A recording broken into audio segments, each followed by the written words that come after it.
O ano começou com recuo na economia. O Produto Interno Bruto, PIB, caiu 0,2% no primeiro trimestre de 2019, em comparação com o trimestre anterior, segundo o Instituto Brasileiro de Geografia e Estatística, IBGE. Foi o primeiro resultado negativo, na comparação com o trimestre imediatamente anterior, desde o fim de 2016. Na comparação com os primeiros 3 meses de 2018, houve uma alta de 0,5%. Vai construir metade do que a empresa seria capaz. A previsão de lançar 20 novos empreendimentos neste ano foi reduzida para 10. Esses projetos, em São Paulo, são principalmente de prédios residenciais. Estou adaptando o quanto eu vou produzir ao otimismo do mercado. Quem compra um apartamento tem que estar seguro porque fica ainda 20 ou 30 anos pagando, diz. Para assumir um gasto tão grande quanto o de um apartamento, não basta o cliente estar em situação favorável no momento da decisão, segundo Callas. Ele também precisa acreditar que as condições continuarão boas e que ele conseguirá pagar o financiamento. Com a vitória de Jair Bolsonaro na eleição de 2018, Callas diz que ficou animado com a perspectiva de o país ser governado por um governo que puxa para o liberal. Estávamos com expectativa forte no começo do ano. Infelizmente, o que eu comecei a aprender, politicamente, é que as transformações serão feitas depois do que a gente imaginava. Na avaliação do empresário, a perspectiva de aprovação da reforma da Previdência pelo Congresso só no segundo semestre e não antes disso esfriou tudo. Os índices que medem a confiança dos empresários e dos consumidores caíram no início do ano. O boletim macro, do IBRE-FGV, Instituto Brasileiro de Economia, aponta que esse resultado parece refletir ainda o quadro de nível de atividade fraco e de piora das expectativas e avalia que é muito difícil uma recuperação rápida da confiança ao longo de 2019. Para que uma onda de otimismo, como a observada após o período eleitoral, traduza-se em uma efetiva melhora das condições da economia, seria necessária uma redução expressiva dos níveis de incerteza, diz o documento. Isso provavelmente só acontecerá quando e dependendo de em que condições for aprovada a reforma da Previdência e houver apaziguamento do ambiente político. A economista Silvia Matos, que coordena o boletim, aponta que o embate entre os poderes legislativo e executivo tem sido ruim para o país. Todos estamos perdendo.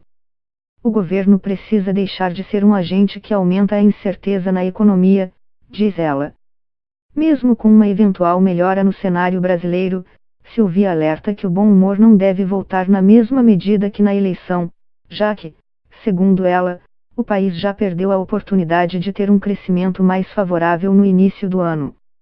A economista sugere que o governo de Jair Bolsonaro poderia ter aproveitado o texto da reforma da Previdência enviado por Michel Temer e que já estava em tramitação no Congresso, em vez de enviar um novo, que teve que começar do zero. De repente, o governo até consegue uma economia maior com o novo texto, mas olha a que custo, um custo muito maior do que poderia ser se tivesse feito de forma mais eficiente, diz a economista.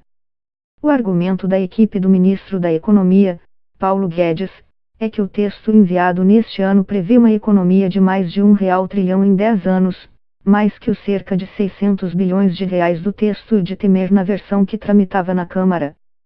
Guedes chegou a dizer que deixará o cargo de ministro se o texto virar uma reforminha. No primeiro trimestre deste ano, a formação bruta de capital fixo, que indica o nível de investimento, caiu 1,7% em relação ao último trimestre de 2018, segundo o IBGE. No último trimestre de 2018, a queda foi de 2,5%. A avaliação negativa em relação ao futuro tem impacto na atividade, porque limita o investimento, que poderia ser uma saída não só internamente, mas com recursos vindos de fora. O governo estava com a faca e o queijo na mão para dar uma perspectiva mais favorável.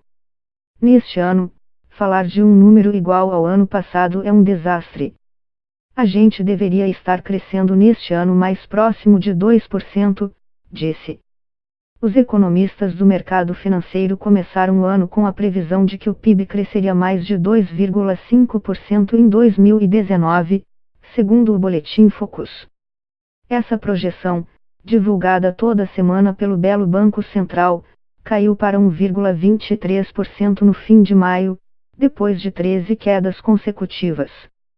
Relatório da Instituição Fiscal Independente, IFI, órgão auxiliar do Senado, aponta que, no curto prazo, a economia tende a operar abaixo do crescimento potencial e diz que o menor crescimento esperado neste ano se deve à fraqueza da atividade econômica no período recente. A previsão de crescimento da IFI para 2019 foi reduzida de 2,3% para 1,8%. O governo também reduziu as expectativas.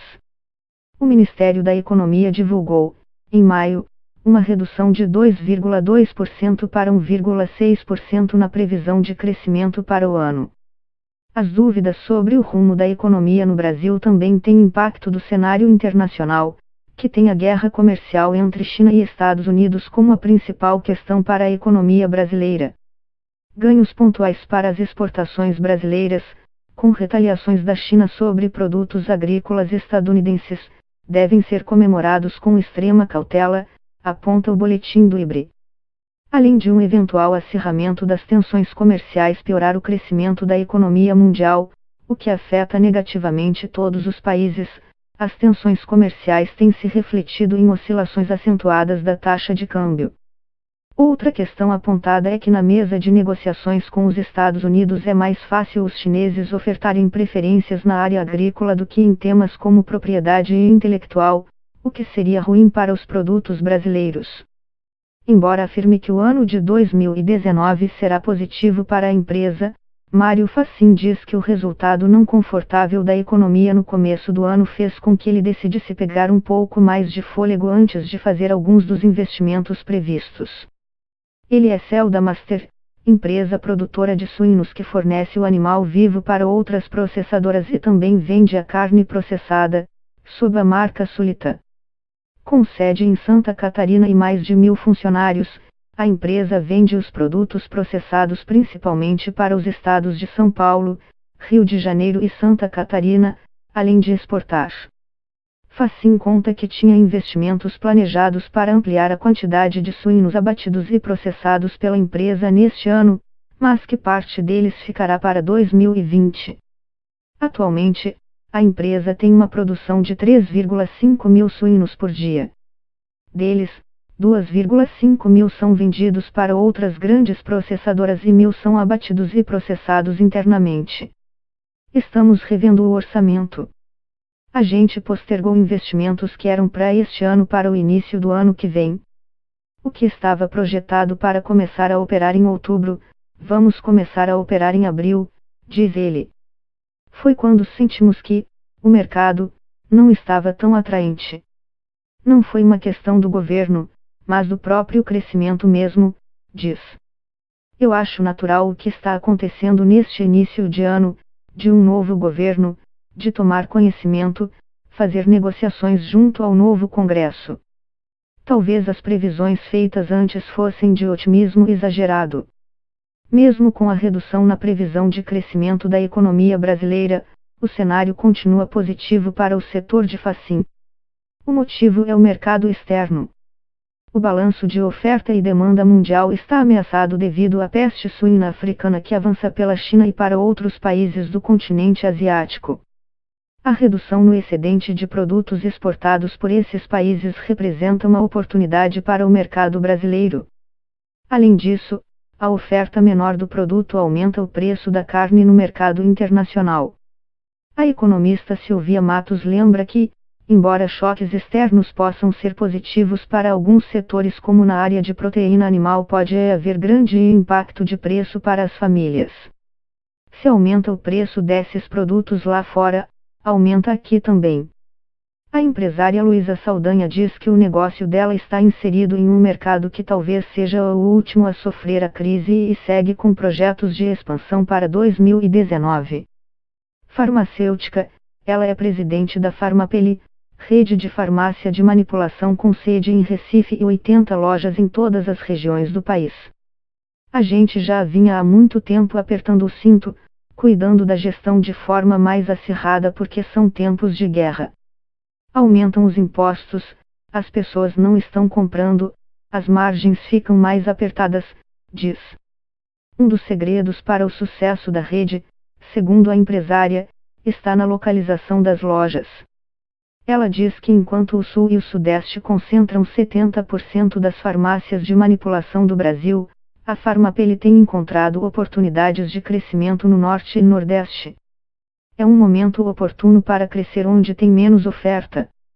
A região onde mais crescemos foi o Nordeste, diz ela, que tem 300 funcionários em lojas próprias. A economia está estagnada. O jeito é procurar novos business e ir ocupar novos espaços. Estamos procurando nichos de crescimento e o mercado para pet é um dos que mais crescem no mundo todo. Hoje as pessoas deixam de ter filho para ter animais. Existe toda uma transferência de afeto, de relacionamento, explica. Vamos oferecer novas taxas de franquias para produtos de veterinária,